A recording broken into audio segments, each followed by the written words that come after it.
This is video number 2. We went in over by the stack, the far corner of the basement, over by the refrigerator. And you can see, not able to see much. It looks like we got heavy grease buildup. So I'm going to recommend these lines be cleaned out, preferably hydrojetted, and then re-inspected. See, we're not able to see anything. This is the laundry line, and then this is located right next to the kitchen line. The kitchen line looks like there's some pretty heavy grease. So this grease is probably whatever you can kind of see right here. We're holding a lot of water. So yeah, I'd recommend this be cleaned up and then inspected.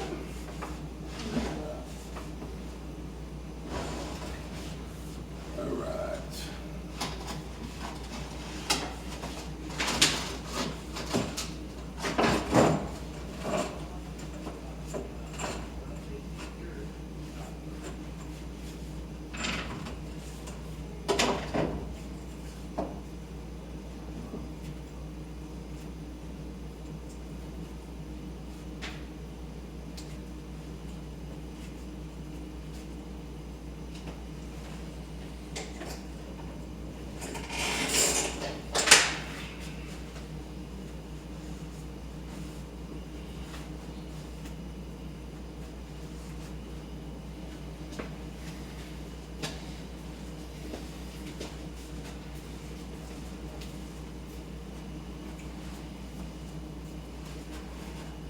Yeah, someone do termites.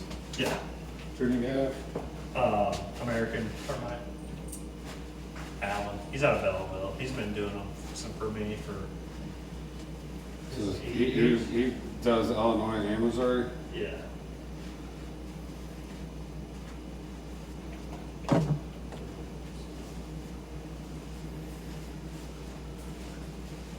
Yeah, if you're doing the termite inspection, you gotta look at those a little longer.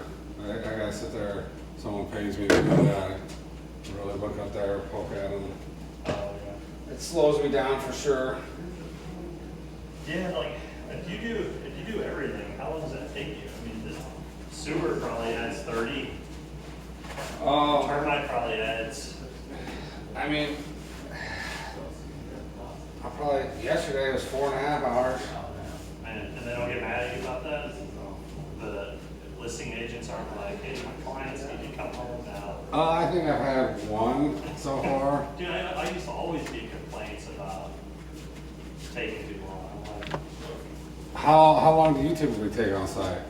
well, if I'm not doing the sewer or the, just doing the home inspection, it's typically like 3.5 to 4 hours. I'm having a one-to-one with Dylan Chalk, the guy who.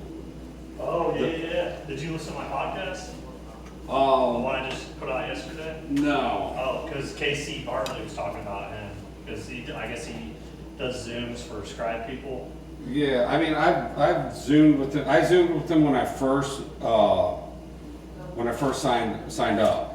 Casey went over on that podcast. He screen shared because he's switching to Scribe from Spectora. Okay. And he went over it, and I'm like, oh, I didn't realize some of the stuff you could do with that. I'm kind of interested. So he's using the check boxes, and when you check it, it automatically selects comments below, and then he has it set up to where it automatically pre-fills. Like, so let's say you check like.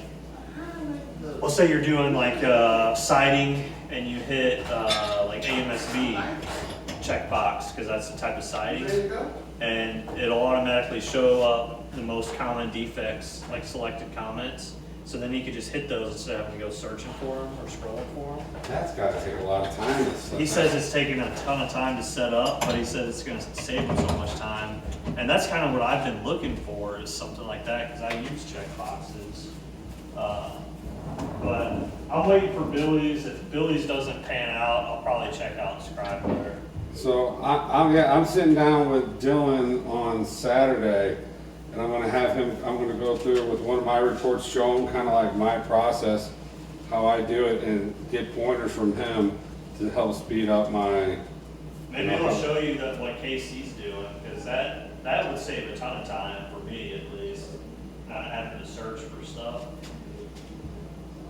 Yeah, I search for every single thing I find. Yeah, in case so. Because because I used to have, like, when I bought the template off somebody, they had a bunch of pre-made check boxes there. Not like that where you select the siding, like it was, all of them had, like it was just siding and all of them were there. But I was so overwhelmed, I wanted to like strip it down to the bare minimum so I could, it made sense to me more while I used it. And so that's what I did for me to navigate through it better. But now I'm like, I feel more comfortable using it. And a lot of the pre-written notes, like, I'm like, I've never used this. And I'm like, there's things that I use all the time that they don't have on here. And a lot of these things, I'm like, I never say anything like that. So Casey's making his template, that his like famous inspector template that he's got for Spectora for scribeware. So that may be something you look into buying, because he's got a lot of good stuff in there. But he was showing me that you can combine comments. So like, let's say you're